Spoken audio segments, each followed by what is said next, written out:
All right, so we're back, and now from this part of the build, you guys have seen everything up until I got the fan going and um, got the prism, the wave prism CPU cooler in there, and that is our temporary setup. That's what we've been using for the last few days now because I need to crank out videos. I have been seeing a hell of an improvement with the encoding times now. Now that I'm using on an AMD platform and on my 8-core 16-thread 3700X, I've been seeing great improvements in encoding speeds. We'll talk all about that more later towards the end of the build. We're not at the end.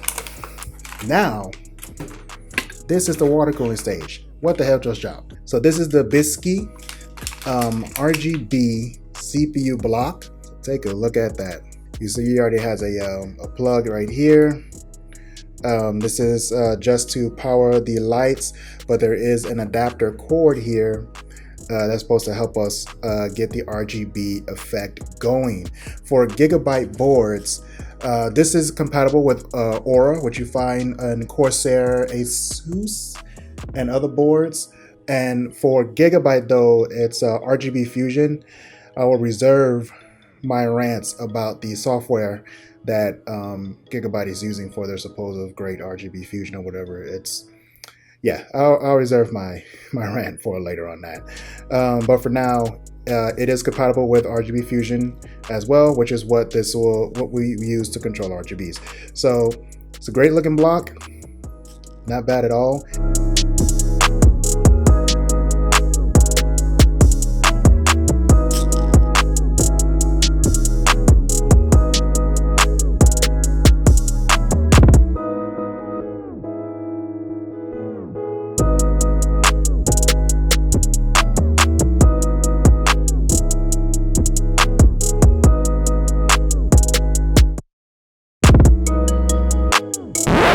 It is at this point I just realized that Bykski, whose pronunciation I'm still not sure if that's the right way to pronounce it, but that's what I'm saying.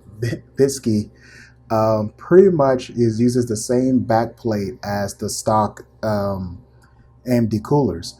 So in the box comes a second plate, and it's just a stock plate. So the same backplate that comes on your motherboard for your Ryzen board most likely fits the cooler already. So just double check before you swap out anything, because they just gave me a second plate that I didn't even really need to use. Let's continue.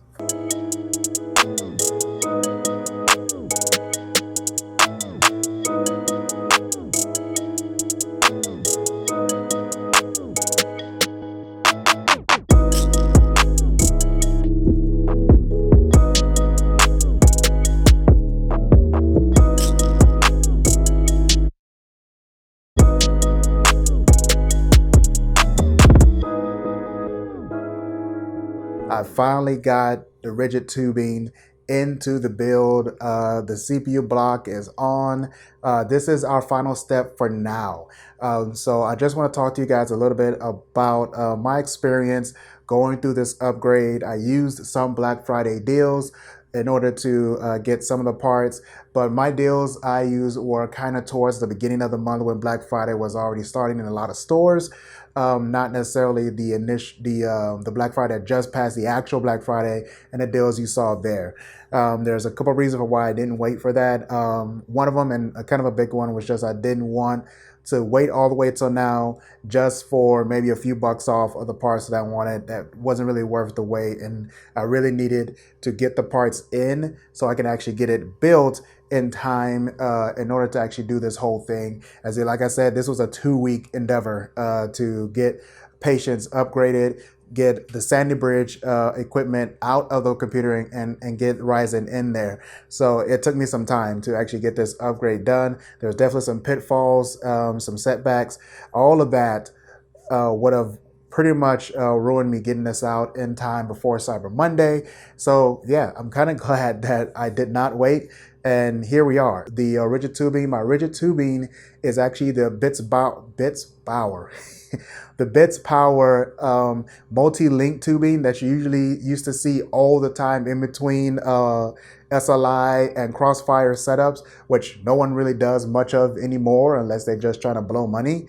But that same tubing was some of the original tubing that a lot of people were using back when rigid tubing really caught fire. People have been doing hardline tubing for a while, but when it really became popular, the Bitspower multi-link tubing was some of the primary tubing people were using, along with the multi-link fittings. So that's pretty much the way we went, kind of an older route now. There's plenty of other options other than that now, so that's why you don't see it as much. But yeah, that's what we did. I have the white Bitspower fittings along with the clear tubing. I did use all 4 of my 1,000mm tubes in order to actually pull this off. It was a pretty interesting experience. I cut it pretty close because it took me 2 tubes blown, wasted, before I actually got the proper tube to actually make that angle I needed, which was 3 bends into the CPU, and then make the last 2 bend link up into the radiator. It is holding fine. I was a little bit worried about it. You guys can watch the full experience of that actually on my Instagram stories. If you'll follow my Instagram stories, you'll see I had a full kind of storyline and me just going through the whole process. I did that the entire way actually, even when I was doing on fan. And the experience with using a fan is something else, because I haven't used a fan, a CPU fan, in my build over 4 years now. About 4 years. So, yeah, at least 4 years. I'm out of touch. I'm out of practice with this, because when I put on the Prism Wraith fan, or whatever they call that, Prism Spiral, whatever Ryzen fan that came with the 3700X, man, that retention lever to lock it into place, I had to put so much force on there that I was afraid I was going to break the board. I literally stopped what I was doing, went to YouTube, watched a video or two, calmed my nerves. The guy on the YouTube video was telling me everything's going to be all right. And I just locked it in and it went fine. But man, that was a lot of force. But it went fine and it worked good as well. When I had the fan in there, temps were great. The noise was another issue. Not that I solved that with water cooling, and the reason for that is my current pump right now is an old Danger Den edition pump. If you guys know from PC building of old, Danger Den has been gone for quite a while.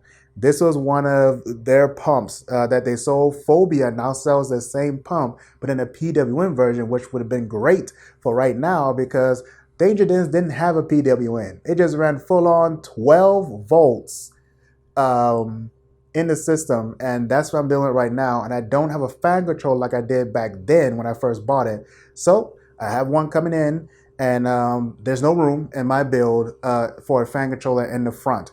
So I'm actually just going to be neatly sitting the fan controller inside the case, plugging it all up. I'm just abusing the fact that my window does not stretch all the way. And yeah, just hide it in the corner over there. You're not really going to see it in the window. I'm going to have it plugged up there around that area.